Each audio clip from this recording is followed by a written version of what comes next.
E hoje eu quero começar lendo com você Mateus 18, e se você é uma pessoa atenta, você vai perceber que a gente leu Mateus 18 inteiro.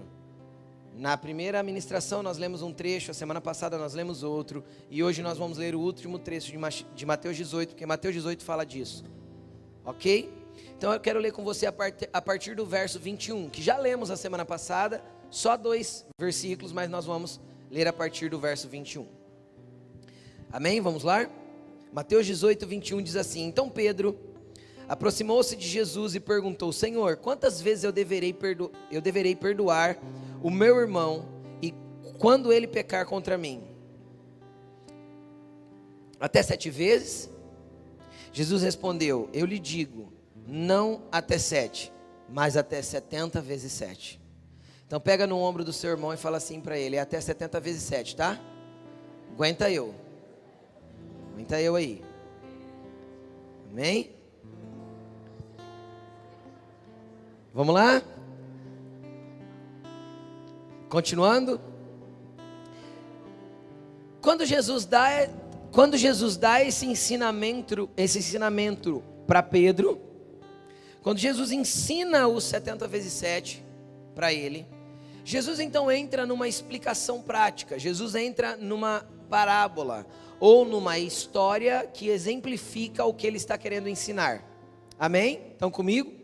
E aí ele entra numa história que ele diz assim, ó: por isso, então ele está dizendo o seguinte, ó, vou explicar, preste atenção, o que é o 70 vezes 7 no reino dos céus?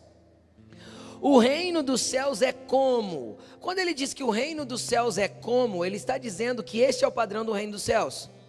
Vocês estão entendendo isso? Então ele está falando assim, ó, vou estabelecer para vocês o padrão de como o céu trabalha, para que vocês entendam como vocês precisam se mover na terra. Então o reino dos céus é como um rei que desejava acertar as contas com os seus servos. Quando começou o acerto, foi trazido à sua presença um que lhe devia uma quantidade enorme de prata. Mas não está escrito isso no original. Quem tem versões mais antigas aí vai ver que está escrito 10.000 talentos. Pode pegar a versão atualizada, corrigida, todas as outras. 10.000 talentos de prata. Você sabe quanto que é um talento?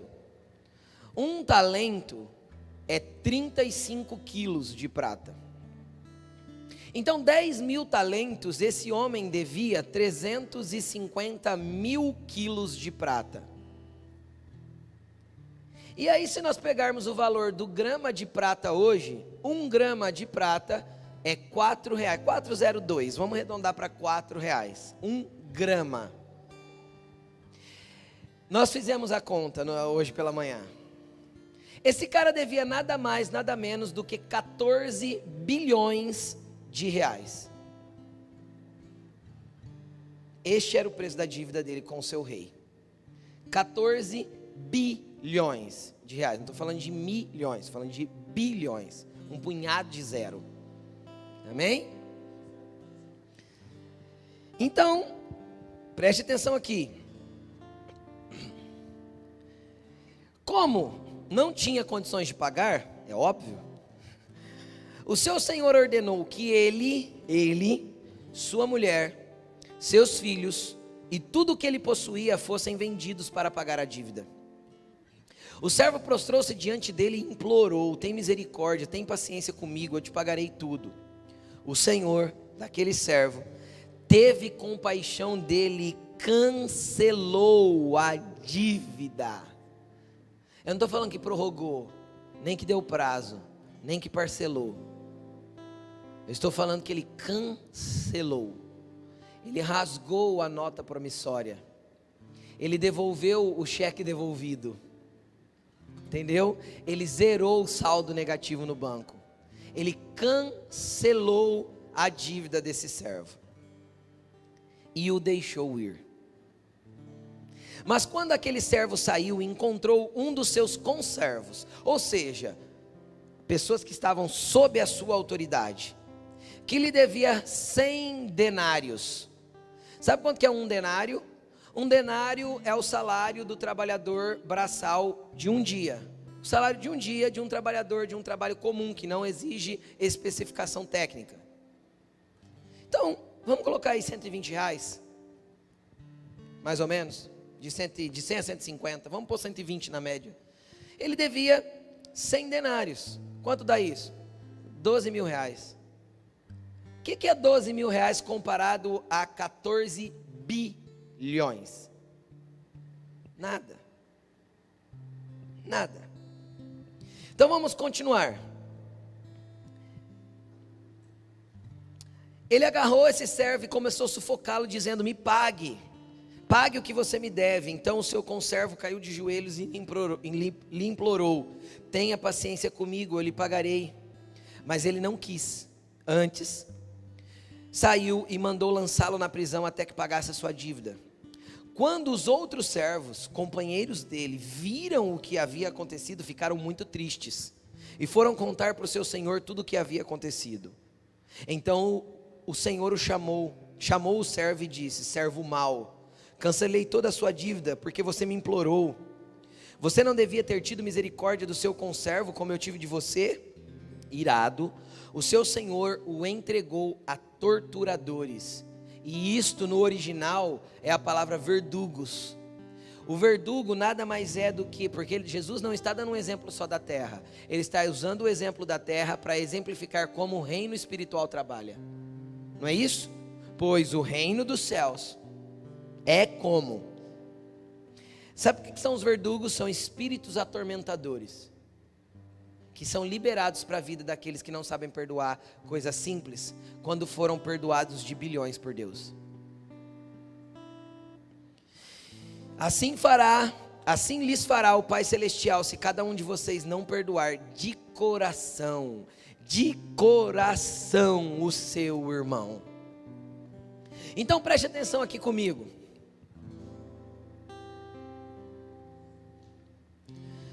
Nós ofendemos Deus o tempo inteiro. O tempo todo nós ofendemos Deus. Como? Todas as vezes que nós infringimos um mandamento de Deus, nós estamos ofendendo a santidade dele. Deus não se ofende com a gente, mas nós ofendemos a santidade de Deus todas as vezes que nós agimos em desacordo com a vontade dele. Seja em uma palavra que ele pediu para nós obedecermos, seja nos seus mandamentos já estabelecidos. O tempo inteiro nós agimos em desacordo com aquilo que é a vontade e o princípio de Deus. E a nossa dívida era para estar extremamente cara. E quando a dívida se acumula sobre alguém, a gente aprendeu isso na primeira palavra. A dívida se acumula sobre uma pessoa quando ela não sabe perdoar. Porque se nós não perdoarmos os outros das ofensas que eles fizeram contra nós, também o nosso Pai Celestial não nos perdoará. Mateus capítulo 6, versículo 14 e 15. Li isso na primeira mensagem. Então esse homem, ele não perdoava, então ele foi acumulando a dívida. E essa dívida chegou a 14 bilhões de reais. Era impagável. Mas um dia ele chegou na presença do seu Senhor e ele pediu misericórdia. E a dívida foi cancelada. Querido, Jesus está ensinando que aquilo que nós devíamos com o nosso pecado era merecedor de morte. Jesus está ensinando que aquilo que nós devíamos com o nosso coração ruim era merecedor de prisão, de açoite, de tortura. Mas Ele resolveu nos perdoar. Só que Ele pediu para que nós perdoássemos os nossos irmãos com o mesmo nível de perdão que Ele nos perdoou. Ele quer que nós cancelemos a dívida do outro e perdoemos de coração. Pastor, como eu sei que eu perdoei de coração? É simples. Quem tem uma cicatriz aparente aí que você consegue colocar a mão? Coloca a mão sobre a cicatriz. Ela dói? Eu tenho uma aqui, ó, ela dói? Ela não dói. Cicatriz não dói. Agora deixa eu te perguntar, você lembra o que causou essa ferida, que se tornou uma cicatriz? É claro que você lembra. Então perdoar não é esquecer, não é ter amnésia, porque Jesus não vai dar amnésia para ninguém. Eu vou esquecer isso. Não, você lembra, mas não dói mais.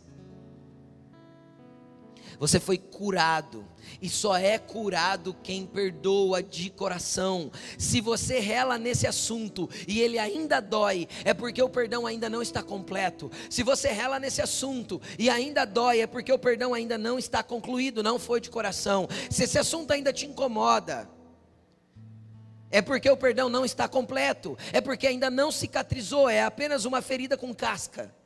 E de vez em quando ela enrosca na porta, bate em algum lugar e ela continua doendo e volta a sangrar.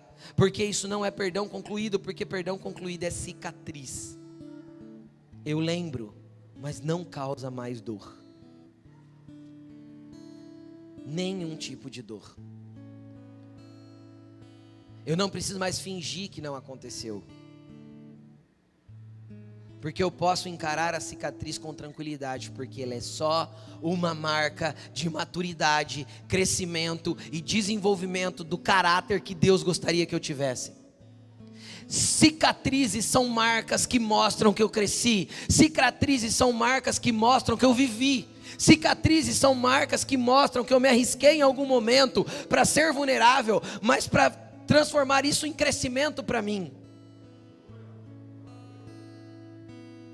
Cicatrizes mostram que eu passei pela vida não imune, mas curado, livre, liberto e libertando as pessoas para viverem o que Deus tem para elas. Suas cicatrizes não são marcas, não podem ser marcas de dor. Suas cicatrizes são marcas de vitória, de crescimento, de maturidade espiritual, de desenvolvimento em Deus. O resultado do perdão é maturidade e crescimento espiritual.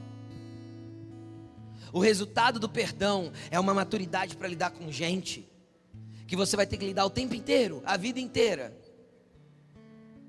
Ninguém vive isolado de pessoas. E aí o que Jesus quer é que nós vivamos curados daquilo que nos feriu. Quem quer ser curado aí diz amém. Vai comigo para Lucas 23, versículo 33.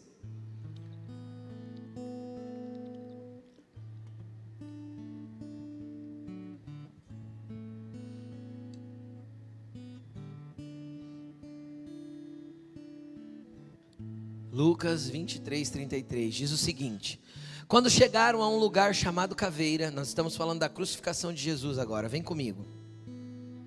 Quando chegaram a um lugar chamado Caveira, ou Gólgota em hebraico, ali o crucificaram com os criminosos, um à sua direita, o outro à sua esquerda. Jesus disse: Pai, perdoa-lhes, pois eles não sabem o que estão fazendo. Eu quero que você venha um minuto aqui comigo, nós vamos continuar lendo o texto. Deixa eu abrir aqui na minha Bíblia, só um segundo. Jesus disse: Pai, perdoa-lhes porque eles não sabem o que estão fazendo. Vem comigo, preste atenção aqui.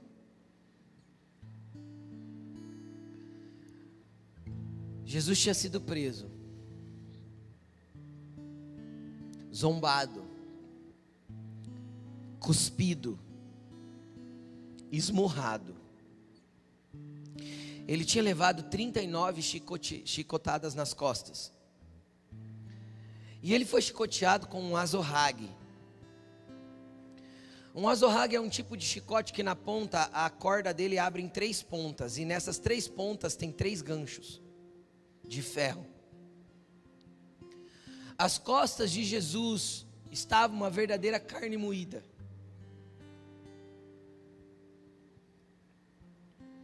Então pegaram essa costa dilacerada e colocaram um manto sobre ele, dizendo que ele era rei, e coroaram ele com uma coroa de espinhos. Então vendaram os olhos deles e davam murro nele, e falavam para ele profetizar quem estava esmurrando ele.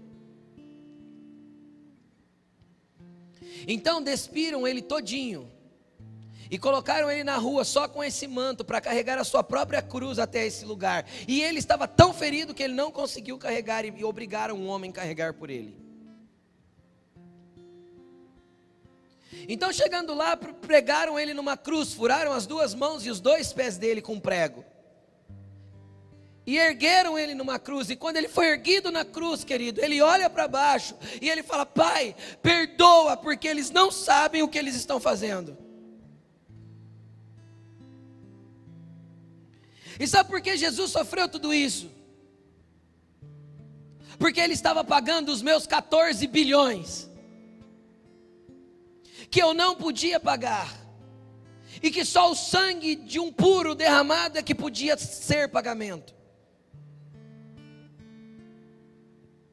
Então ele estava pagando os meus 14 bilhões de dívidas, para que ele pudesse olhar para mim hoje e falar: eu cancelo, porque eu posso cancelar, porque eu te comprei com o preço do meu sangue, da minha vida.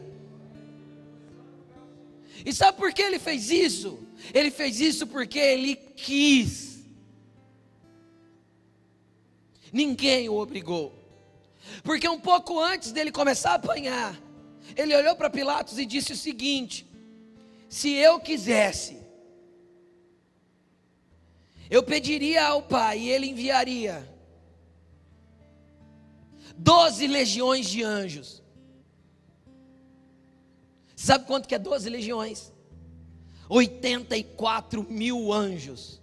E não ia vir anjinho não, ia vir uns querubim marruco. Para quem nunca teve a experiência de ver um anjo de guerra, o quadril deles bate na minha altura. Eles têm 3 metros, 3,5 metros de altura. Eles iam vir, cara, ia acabar com tudo, ia levar Jesus para casa, sem precisar de nada. E eu duvido que não tinha anjo doidinho lá do lado do pai, falando: não, não, pai, deixa nós ir.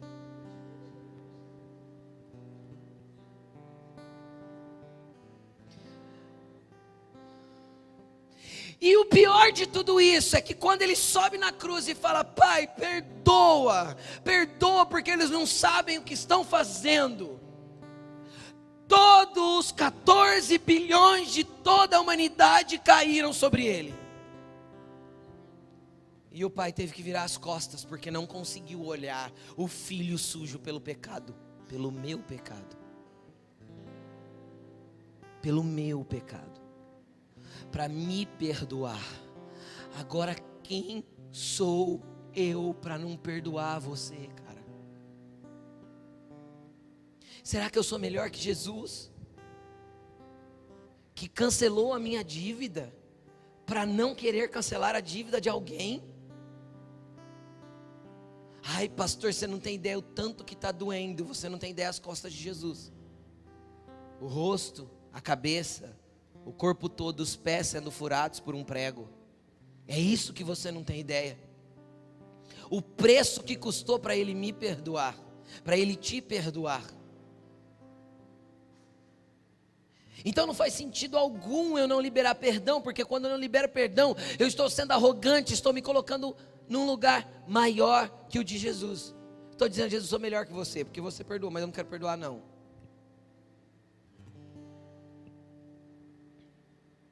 Mas vamos continuar lendo o texto. Então dividiram as roupas dele e tiraram sortes, e o povo ficou observando, e as autoridades o ridicularizavam. Salvou os outros? Eles diziam: salve-se a si mesmo, se é o Cristo de Deus, o escolhido. Os soldados aproximaram-se também e zombavam dele, oferecendo-lhe vinagre, diziam: se você é rei dos judeus, salve-se a si mesmo.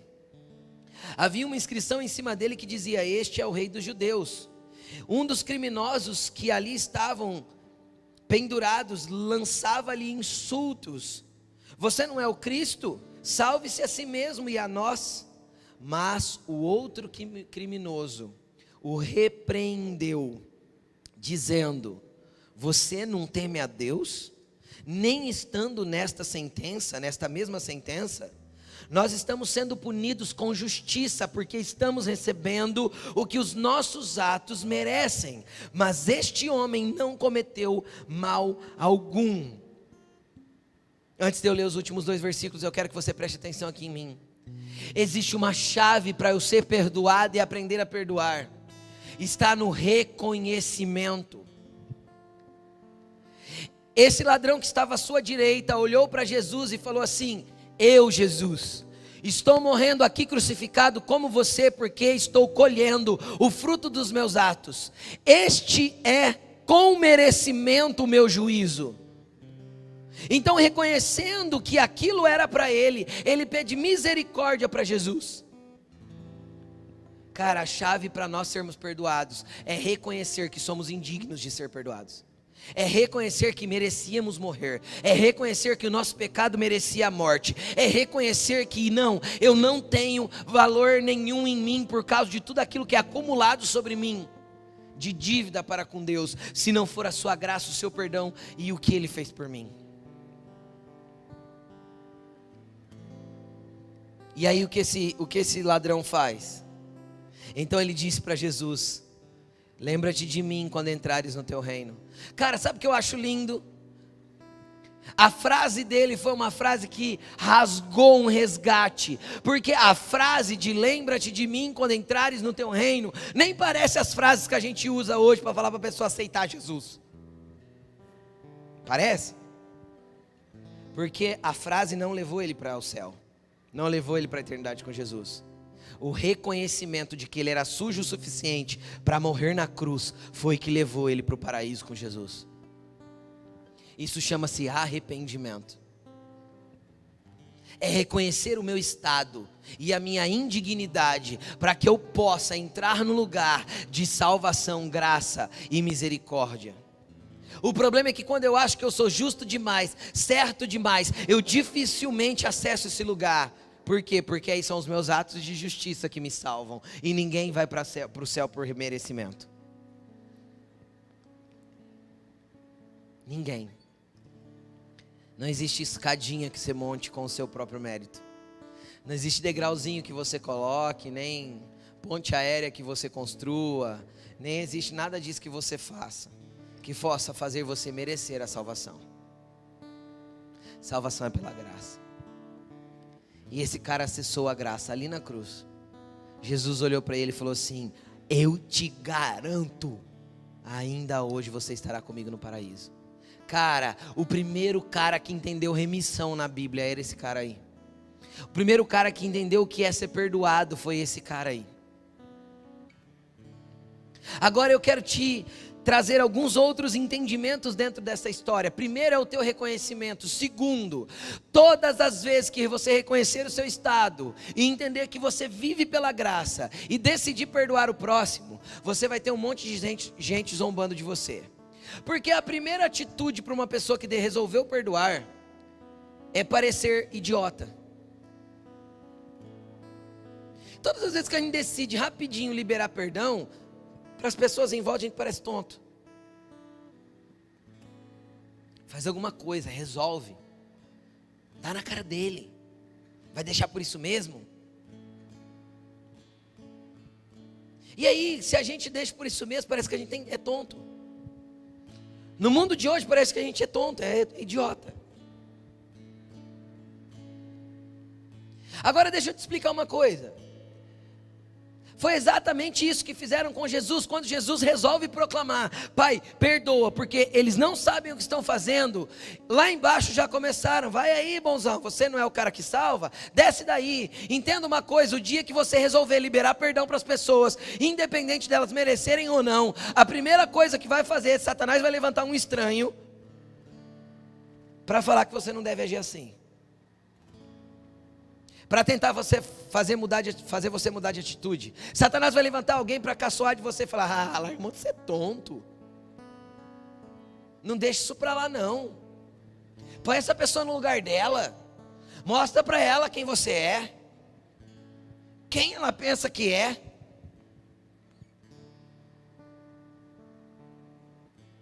Pisa, humilha, coloca para baixo. Coloca ela no lugar dela. Era isso que eles estavam fazendo lá na cruz. Tentando fazer Jesus sair do lugar que ele estava para descer para o lugar errado. Então deixa eu te explicar uma coisa: quando você cede a esses zombadores e caçoadores ao teu redor, você está saindo do teu lugar que Deus te colocou, do lugar de perdoado e perdoador, para um lugar de se igualar àquele que te ofendeu. Quando você rebate a ofensa, você é tão ruim quanto o outro. Então quando te ofenderem, só olha e fala assim: eu só não vou descer, porque eu sei onde eu estou. Então por isso eu sou perdoado. E sabendo que sou perdoado dos meus 14 bilhões, o que é 100 denários? Sabendo que eu sou perdoado da minha dívida impagável, o que é isso aí, cara? Não sou melhor que Jesus. Jesus levou 39 chibatadas, o que é uma para mim?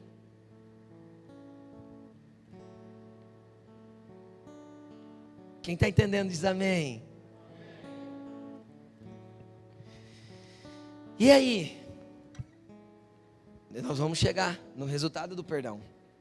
Vamos para Filipenses 2 agora.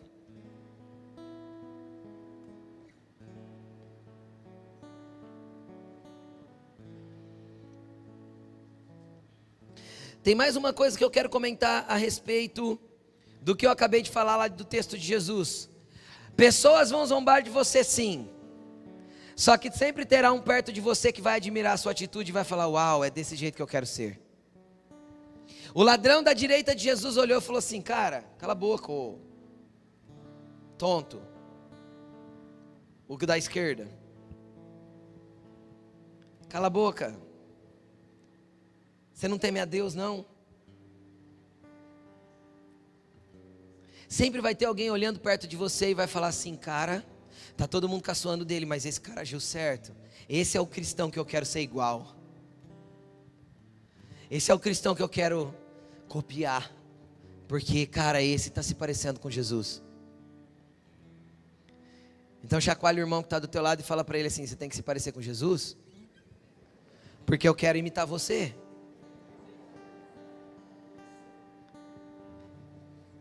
Amém? Vamos lá.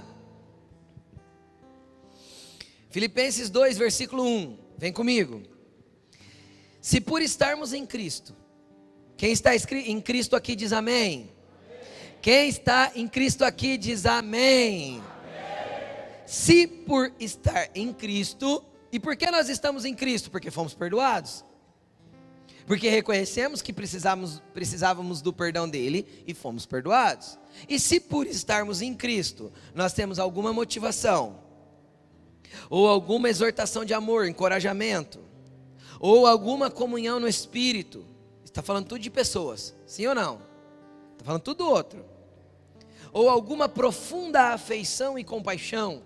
Sabe quando você sente aquela afeição pela pessoa que nem merece, e você sente compaixão por ela? Quem já sentiu isso? Isso é de Deus. Completem a minha alegria, tendo o mesmo modo de pensar, o mesmo amor, um só espírito e uma só atitude. Nada façam por ambição egoísta ou por vaidade. Vem comigo. Você sabe o que Paulo está orientando? Sabe o que é a ambição egoísta? A ambição egoísta é tudo aquilo que eu faço para o meu próprio prazer, sem pensar no outro. Sabe igual Eva? Ela foi lá e comeu do fruto da árvore do conhecimento do bem e do mal. Para quê que ela comeu? Porque a Bíblia diz que era agradável aos olhos e desejável ao paladar. Prazer. Só pelo prazer ela comeu. Todas as vezes que nós cedemos à vontade da nossa carne só para ter o prazer, sem pensar nas consequências e nos demais, nós estamos nos movendo em ambição egoísta. Então todas as vezes que você vê pornografia para ter o seu próprio prazer sozinho, ambição egoísta, você está rompendo a aliança do teu casamento e trazendo demônios para o seu leito. E todas as vezes que você age por vaidade, o que é agir por vaidade? É Adão. Como Adão agiu por vaidade? Porque ao invés de reconhecer a sua pequenez e o seu estado deplorável agora de desobediente e se prostrar diante de Deus, não, ele preferiu se esconder e fazer um jeito de tampar a sua nudez. Isso é vaidade. Então, quando Paulo fala para nós não agirmos com ambição egoísta ou por vaidade, é porque isso aí é a raiz de todos os pecados que ferem a santidade de Deus. Foi o que Adão e Eva fizeram no jardim. E nós somos cheios de ambições egoístas. Ou qual foi o dia que você não decidiu pelo seu umbigo e não pensou nem um pouquinho na sua família, nos seus amigos, na sua igreja, na sua comunidade? Meu umbiguinho primeiro, meu prazer primeiro. Ou qual foi a vez, por exemplo, que você não agiu por vaidade? As mulheres aí competindo, querendo ser uma melhor que a outra. Porque eu preciso, tá? Porque a fulana tá com não sei o quê, porque pôs não sei o que lá, porque eu também preciso fazer. Ou isso não é a vaidade que está escrito aí? Para competir com o outro. Eu já falei isso, o reino de Deus não é um reino de competição. Não existe competição no reino de Deus. O reino de Deus é um reino de cooperação. É uns pelos outros, uns aos outros. É tudo coletivo. Então não façam nada. E sabe o que significa nada em grego? Repita comigo, nada. Nenhuma coisa. Entendeu? É isso que significa nada. Já ouviu falar a palavra nada? Quando você abre a geladeira só tem água. Então você fala, não tem nada. Entendeu? É porque realmente não tem nada. Entendeu? Então o que Paulo falou? Não façam nada. Nenhuma atitude sua pode ser movida por ambição egoísta ou por vaidade. O que isso tem a ver com perdão, pastor? Tudo, cara. Porque todas as vezes que eu ajo de forma egoísta, ou que eu ajo por vaidade, eu vou ofender alguém. Ou eu vou ofender Deus, a santidade de Deus, e vou pecar. Amém? Eu posso ouvir um amém? Mas vamos continuar. Considerem os outros superiores a si mesmos. Eita, trem difícil. Não é? Vamos treinar? Olha para a pessoa que está do teu lado e fala assim, você é melhor que eu, cara.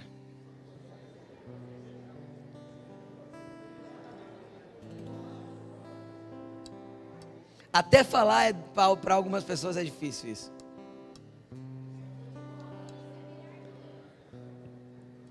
Amém? Normalmente a gente fala isso para as pessoas abrindo um parênteses. Qual que é o parênteses? Você é melhor que eu nisso. Você é melhor que eu naquilo. Então considerem outros superiores a vocês mesmos. Olha o 4. Aí vem o equilíbrio. Cada um cuide não somente dos seus interesses. Então peraí, é para você cuidar das suas coisas? Dos seus interesses, sim ou não? Mas não somente dos seus, mas também dos interesses dos outros. Mas o que completa essa frase é o versículo 5. Seja a atitude de vocês a mesma de Cristo Jesus. Sabe qual que é a atitude de Cristo Jesus? Eu poderia, mas não vou pedir os anjos. Eu poderia dar um socão na cara dele, mas não vou dar. Eu poderia guardar a mágoa, mas não vou guardar. Eu poderia usar a minha autoridade para massacrar essa pessoa, mas não vou usar. Eu poderia xingar, brigar, ofender. Eu poderia, mas não vou. Eu poderia escolher um monte de coisa que agrada os meus desejos ocultos, escondidos e secretos. Mas por amor a Cristo, a minha família, a minha esposa, eu não vou. Sabe o que é ter a mesma atitude que Jesus? É quando você estiver na cruz, levando pedrada e sendo zombado, é olhar de lá de cima e falar assim, Pai, perdoa. Eles não entendem o que estão fazendo. Eles não entendem. Perdoa eles. Eles não sabem. Se eles soubessem, eles não fariam. Jesus falou certa vez que o desejo do coração dele, ele olha para Jerusalém e fala, Jerusalém, Jerusalém, que mata os seus profetas e destrói aqueles que foram enviados a você. Quantas vezes eu quis te aninhar debaixo das minhas asas, como a galinha faz com seus pintinhos. Certa vez Jesus olha para a multidão e fala assim, olha, tem compaixão deles, eles não sabem discernir a mão direita da esquerda.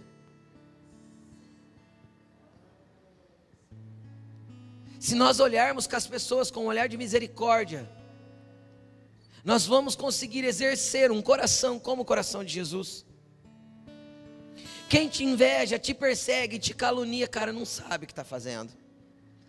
Se ele entendesse que ele está mexendo com o Filho de Deus. Se ele soubesse que ele está mexendo com quem tem um pai grandão. Se ele soubesse que eles estão mexendo com alguém que tem um irmão que morreu por eles e que comprou com preço de sangue. Se eles entendessem. Então por isso você não deve retrucar. Seja a tua atitude a mesma de Cristo Jesus. Aí você pensa assim, pastor, eu vou ter que ser um completo idiota. Quer entender comigo? Vamos continuar lendo o texto. Versículo 6. O 5 diz: seja a atitude de vocês a mesma de Cristo Jesus, que, embora sendo Deus, não considerou que o ser igual a Deus era algo que deveria apegar-se. Preste atenção, os homens procuram glória, ele tinha glória e despiu-se dela. Os homens buscam tronos, ele tinha um e desceu por amor a mim e por amor a você. Ele tinha poder e se despiu desse poder para poder servir. Porque ele era Deus, mas embora sendo Deus, ele entendeu que não deveria se apegar a isso. Enquanto homens buscam coroas, o meu Deus se despiu dela por amor a mim. Então quem somos nós para ficar buscando lugar entre os homens? Quem somos nós para procurar aplausos, elogios ou qualquer tipo de benefício entre os homens? Se ele tinha tudo e resolveu ter nada por amor a mim. E a minha atitude tem que ser igual a dele. Sabe quem é Jesus, cara? O Criador do universo. Como assim, pastor? A Bíblia diz que Deus disse: haja luz. E João capítulo 1 diz para mim que ele é o Logos de Deus. A palavra verbalizada é Cristo. Então quando o Pai dizia haja luz, Jesus vai lá e faz a luz acontecer. E quando ele diz haja luminares, Jesus vai lá e cria o universo e expande esse universo para que pudesse ter as estrelas, os astros, os planetas e tudo que há. E quando o Pai diz produza a terra, o Jesus vem e faz a terra produzir. E quando ele diz produza a água, Jesus vem e faz a água produzir, porque ele é o Logos de Deus, ele é o verbo vivo que desceu do céu. Sabe quem Jesus é? Ele é o Criador do universo, de todas as coisas, e ele desceu dessa glória. João 17, versículo 1 ao 5, Jesus ora assim, Pai, eu concluí o que o Senhor me deu para fazer, então agora me glorifica com a glória que eu tinha contigo antes que o mundo existisse. Cara, isso é muito poderoso. Ele é o Criador de todas as coisas, e ele olhou para isso e falou assim, eu não vou me apegar a isso, porque tem uma coisinha lá na terra que eu amo mais. Quem são os astros e as estrelas perto dessa coisinha que eu criei lá embaixo? Você é a coisinha que Jesus ama. E eu estou falando de coisinha porque a Bíblia traz essa referência. Olha para a pessoa que está do teu lado e fala assim, você é uma coisinha de Jesus.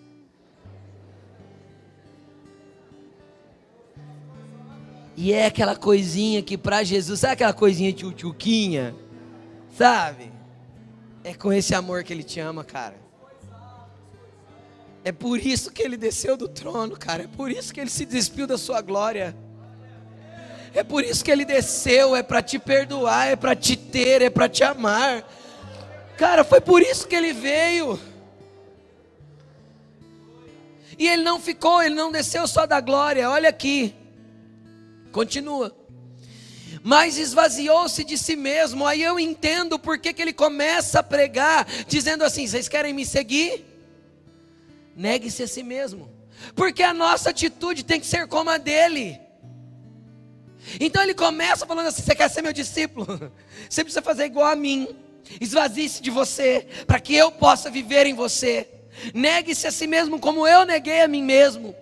E ele negou-se vindo a ser servo. E aí quando a gente pensa servo, a gente já pensa aqui na terra, mas preste atenção, a referência de Paulo ainda não é para a terra. Por quê? Porque a Bíblia diz que os anjos são espíritos ministradores. E a palavra ministrar também pode significar servir, tanto no hebraico quanto no grego. Então os anjos são espíritos que nos servem. E a Bíblia diz que nós fomos criados um pouco menor que os anjos, Salmo 8. Então Jesus saiu do seu nível de glória, desceu ao nível dos anjos, mas ele não parou aí. Ele tornou-se semelhante aos homens. Ele desceu um pouco mais, vindo a ser homem. E ele foi descendo. Vamos continuar. E sendo encontrado em forma humana, humilhou-se a si mesmo. Por que ele humilhou-se a si mesmo? Porque ele decidiu ir para a cruz. Porque ele decidiu ter a humilhação de andar nu pelas ruas de Jerusalém, ferido e machucado por amor a mim. Ele podia pedir os 84 mil anjos. Ele falou: se eu quiser eu posso, mas eu não quero, porque eu tenho que resgatar uma coisinha. Porque eu tenho que pagar os 14 bilhões de uns caras que devem aí.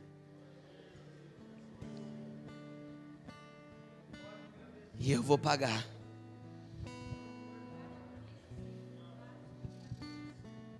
E ele foi obediente até a morte. E Paulo enfatiza em morte de cruz. Por quê? Porque nos dias de Paulo, a pior morte, a mais cruel e a mais vergonhosa era a morte de cruz. Por quê, gente? Nos filmes, nas estátuas, Jesus tem um lencinho.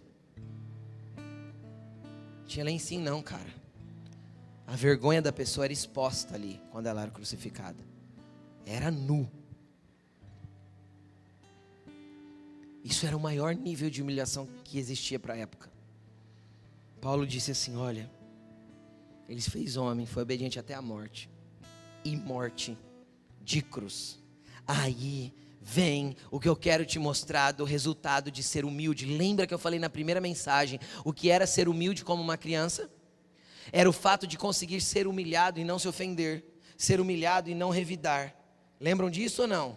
Ser ofendido e conseguir uma reconciliação para que o coração fosse leve. Então Jesus se humilhou em todos os níveis de humilhação que a humanidade podia dar para ele nos seus dias. Próximo verso 7, 8, 9.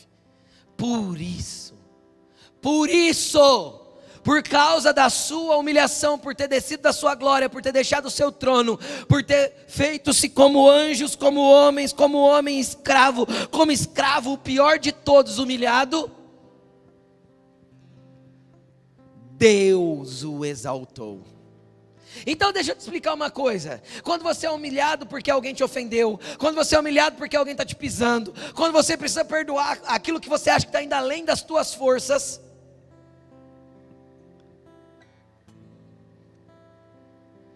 pode descer, cara. Humilhe-se. Torne-se nada e ninguém dentro daquela situação. Por quê? Porque Deus vai te exaltar. Você não busca aplauso de homens, você não busca glorificação de ninguém, você não busca nada disso, porque quando Deus te exalta, Ele te exalta.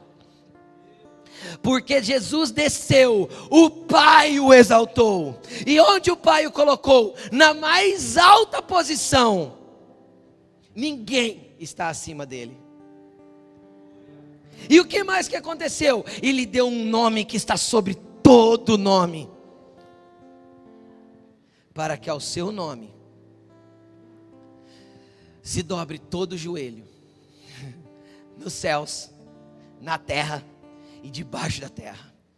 Que os anjos, os homens e os demônios se prostrem ao nome do Todo-Poderoso, que desceu, mas foi exaltado pelo Pai e colocado como Rei dos Reis e Senhor dos Senhores. Esse é Jesus. Aleluia.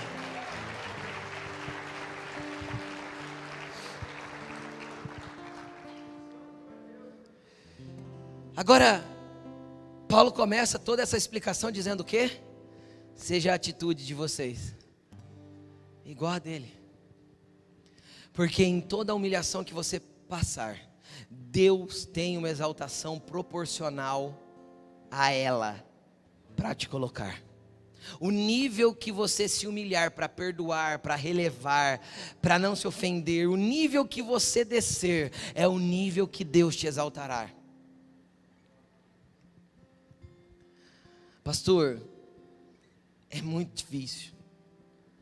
Cara, a verdade é que Deus vai tratando isso ao longo da vida. E deixa eu te explicar uma coisa, primeiro texto que eu li, é inevitável que venham as ofensas, lembram disso? Mas ai daquele por quem as ofensas vêm. Quem lembra?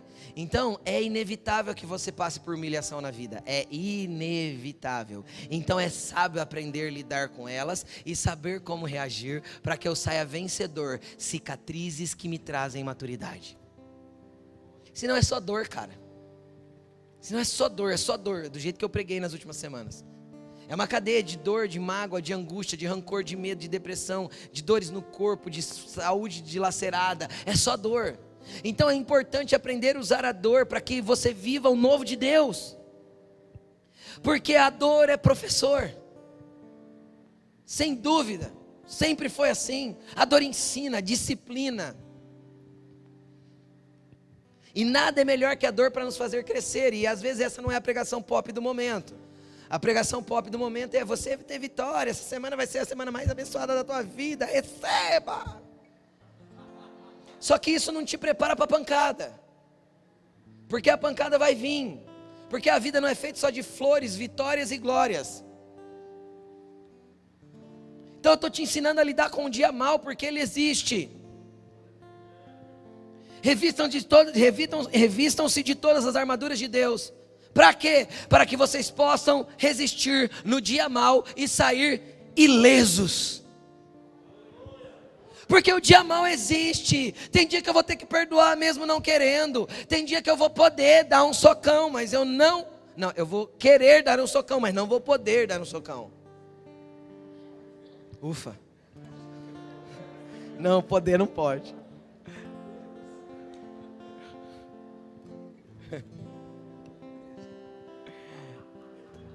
Então, quanto mais você desce, mais Deus te exalta. Quanto mais você se coloca menos, mais Deus te coloca mais. Pastor, cara, eu vou contar 3 experiências rapidinhas para você, falar de mim. Quando eu não era pastor, não era nada, eu era irmão da igreja. Crente normal, sabe? Igual você, sim? Quem é crente normal aqui diz amém. Nenhum crente é normal, saiba disso. Todo crente, quem vê anjo, tem contato com o mundo espiritual, fala em línguas, é normal? Ah, então tá. Quem aqui acredita que Jesus ressuscitou? Você não é normal. Você é normal? Não. Você fala em línguas, você fala com o Espírito Santo, você chora na presença de Deus sem nem estar acontecendo nada. Você não é normal. Então não existe crente normal. Fala: eu não sou normal. Graças a Deus. Vamos continuar. Cara, quando eu era aí um crente frequentador de igreja como você, vou te contar alguns tipos de coisas que eu já passei. Eu já passei coisas piores, mas eu vou contar algumas só para você entender. Eu já tive vez, por exemplo, que eu fui convidado para pregar numa igreja quando eu subi no púlpito, que me chamaram para pregar, que eu subi no púlpito, que me deram um microfone, um casal levantou e foi embora, porque não queria me ouvir. E eu tive que continuar no mesmo lugar, com a alma no mesmo lugar e pregar no Espírito. Teve uma época na igreja que eu congregava que tinha uma pessoa que criou uma musiquinha para zombar de mim.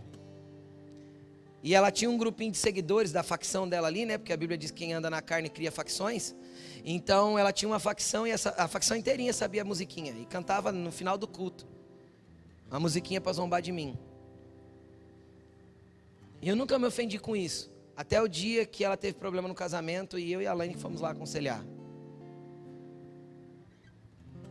E ela em público me pediu perdão depois. Mas eu nunca me ofendi com isso. A Laine sabe.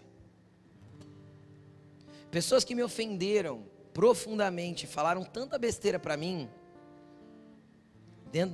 praticamente dentro da minha casa. Porque se eu estou aqui dentro da igreja e a pessoa me ofende aqui, né? Eu podia falar para ela: ó, tá vendo a porta? Some e nunca mais volta.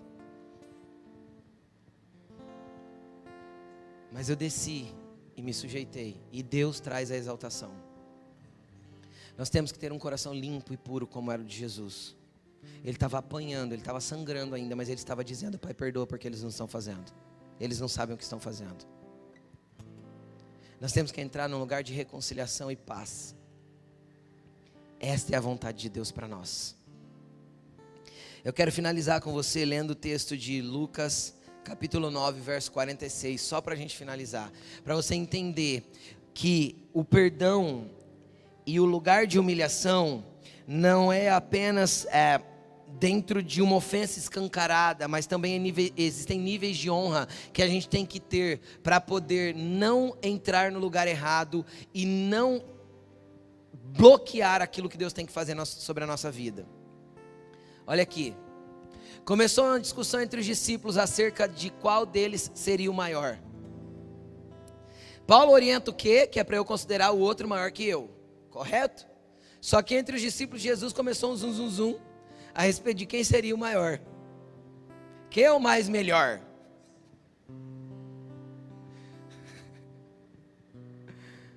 Assassina a língua portuguesa para você entender a gravidade do problema, tá bom?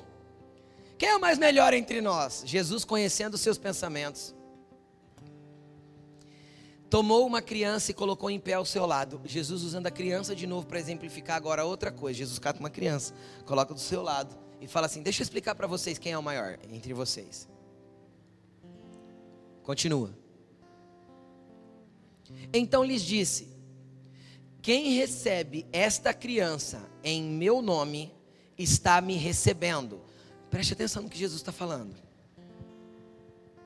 Jesus pega uma criança, coloca do seu lado. Vamos imaginar que essa criança tenha 7 anos.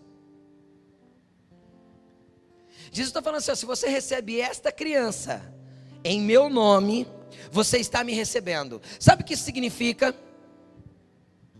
Isso significa que nem todo mundo que nós temos que receber no nosso coração, como alguém de autoridade sobre a nossa vida, vai ser maior que nós. Porque tem pessoas que serão menorzinhos, serão como criança. Eu, criança de 7 anos, eu não tenho nada para receber dela, sou eu que ensino. Eu ensino ela a atravessar a rua, eu ensino ela a olhar o semáforo, eu ensino ela a escrever, eu que ensino. Uma criança de 7, 8, 6 anos, eu não tenho nada para receber dela. Ela que tem para receber de você, de mim. Sim ou não? Porém Jesus disse: se ela foi enviada em meu nome, você receba ela como se estivesse me recebendo. O que isso mostra? Que muitas vezes, mesmo sabendo lidar com as ofensas, a gente não sabe lidar com a autoridade estabelecida por Deus.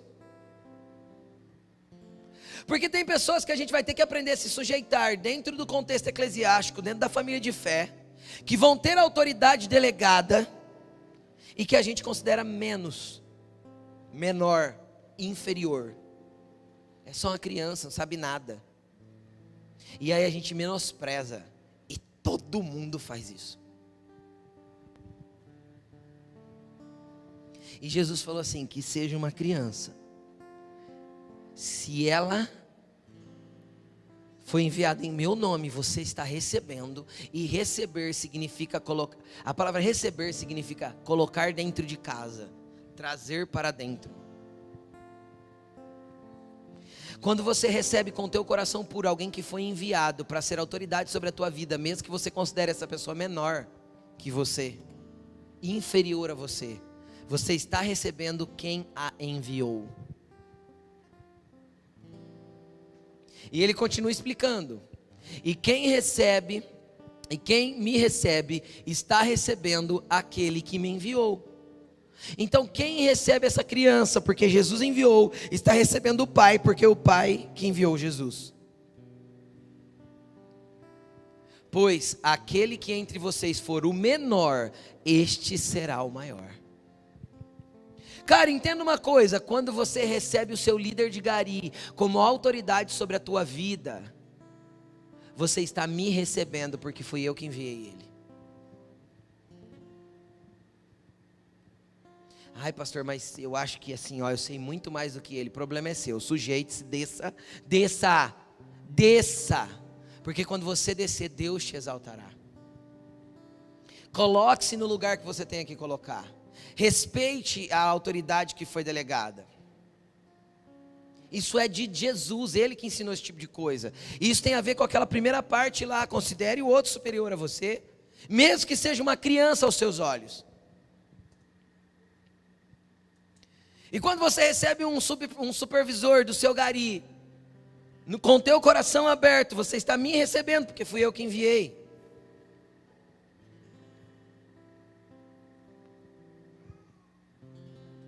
O problema é que a gente não honra esse tipo de coisa, porque a gente acha que a outra pessoa não tem nada para dar. Jesus falou que até uma criança enviada desse jeito tinha que ser honrada, porque esse é o maior no reino dos céus, o que reconhece as autoridades delegadas sobre a terra. E isso também tem a ver com perdão. Por quê? Porque às vezes eu fico com o coração ofendido por achar que eu não devo me sujeitar. Sujeite-se ao seu líder de ministério, sujeite-se à autoridade que foi estabelecida. Todas essas pessoas foram enviadas por mim, pela Laine. Essas pessoas têm a nossa autoridade.